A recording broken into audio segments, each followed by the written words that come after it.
Selamat datang di channel Kinawikrama. Apa kabarnya kalian semua? Semoga hari ini membawa kesehatan, keselamatan, dan kelimpahan rezeki bagi Anda dan keluarga. Amin. Assalamualaikum, salam sejahtera, Om Swastiastu, Rahayu, Rahayu, Rahayu. Pada video kali ini saya akan membagikan wawasan dan pengetahuan baru tentang beberapa mitos ular weling yang konon katanya tidak boleh dibunuh, karena menurut kepercayaan hal tersebut membawa konsekuensi yang tidak main-main. Ular weling adalah salah satu jenis ular berbisa tinggi. Selain itu, kehadirannya juga diselimuti dengan berbagai mitos aroma mistis yang menyelimuti makhluk yang satu ini. Tak hanya bisanya, mitos ular weling yang dibawa makhluk ini juga banyak diwaspadai beberapa masyarakat, terutama masyarakat Jawa. Mitos ular weling jadi pertanda kesialan hingga dianggap jelmaan jin. Ketika menyebutkan ular berbisa, apa yang muncul pertama kali di pikiran Anda?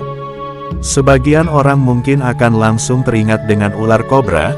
Memang tidak salah, namun di dunia ini, ada ular lain, yang bahkan disebut lebih berbisa dibanding ular kobra. Ular tersebut adalah ular weling. Ular weling, atau dikenal juga dengan nama ilmiah Bungarus candidus, adalah salah satu jenis ular berbisa yang cukup ditakuti di Asia Tenggara, termasuk Indonesia. Ya, ular ini banyak ditemukan di Indonesia, hingga akhirnya menimbulkan berbagai macam kepercayaan yang tersebar di masyarakat. Selain bisanya yang mematikan, masyarakat juga waspada dengan mitos ular weling ketika melihat sosok ini. Tak mengherankan, karena mitos ular weling yang beredar banyak yang berisi hal-hal buruk. Berikut ini akan sampaikan apa saja mitos ular weling dan bagaimana kebenaran dari mitos-mitos ular weling tersebut. Tapi sebelum lanjut, alangkah baiknya untuk sedulur semua tuliskan komentar apa yang selama ini menjadi hajat, dan khusus bagi yang beragama muslim sempatkanlah walau hanya menulis sholawat kepada junjungan Nabi besar Muhammad agar segala hajat kita yang baik-baik bisa terkabul. Mitos yang dibawa oleh ular weling yang pertama adalah dipercaya sebagai makhluk jadi-jadian. Mitos ular weling ini menggambarkan ular weling sebagai makhluk yang tidak hanya berbahaya secara fisik karena bisanya, tetapi juga memiliki sifat mistis. Dipercaya bahwa ular weling bukan hanya hewan biasa, melainkan makhluk yang dapat berubah wujud atau memiliki kekuatan gaib. Mitos yang kedua adalah jika dibunuh akan dikejar pasangannya.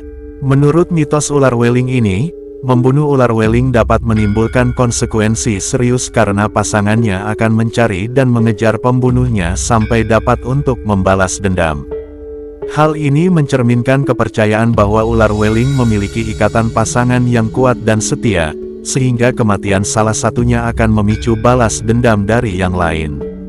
Mitos yang ketiga adalah akan kehilangan anggota keluarga. Mitos ular weling ini menyatakan bahwa jika ular weling masuk ke dalam rumah, itu merupakan pertanda bahwa keluarga tersebut akan kehilangan salah satu anggotanya. Kehilangan ini bisa dalam bentuk kematian atau perpisahan jarak jauh, seperti anggota keluarga yang pergi merantau atau meninggalkan rumah untuk waktu yang lama. Mitos yang keempat adalah pertanda sial atau larangan tertentu. Menurut kepercayaan masyarakat Jawa, bertemu dengan ular weling, terutama di malam hari, dianggap sebagai pertanda sial yang akan menghampiri. Mitos ular weling ini juga sering dikaitkan dengan larangan untuk melakukan aktivitas tertentu atau pergi ke suatu tempat, sebagai tanda peringatan atau penghindaran dari kemungkinan buruk yang mungkin terjadi. Mitos yang kelima adalah pengingat janji yang belum terpenuhi. Dalam bahasa Jawa, kata weling berarti pengingat. Oleh karena itu, bertemu dengan ular weling dianggap sebagai isyarat untuk mengingatkan seseorang tentang janji yang belum terpenuhi. Mitos ular weling ini bisa diartikan sebagai dorongan untuk menyelesaikan kewajiban atau janji yang mungkin telah dilupakan. Mitos yang keenam adalah sebagai jelmaan jin. Beberapa kepercayaan menyatakan bahwa mitos ular weling bisa menjadi jelmaan jin. Meskipun tidak secara spesifik disebutkan dalam hadis atau Al-Quran, penjelasan dari beberapa orang menyebutkan bahwa jin dapat menampakkan diri dalam berbagai bentuk, termasuk sebagai ular, ketika memasuki rumah manusia. Mitos ular weling yang beredar di masyarakat, khususnya di Jawa, sering kali mencerminkan kepercayaan tradisional dan budaya setempat. Namun, dari sudut pandang ilmiah, mitos-mitos ini tidak memiliki dasar yang kuat dan lebih merupakan bagian dari warisan budaya daripada fakta yang dapat dibuktikan secara ilmiah. Terima kasih sudah menonton sampai selesai. Wallahu a'lam bishawab. Wassalamualaikum warahmatullahi wabarakatuh.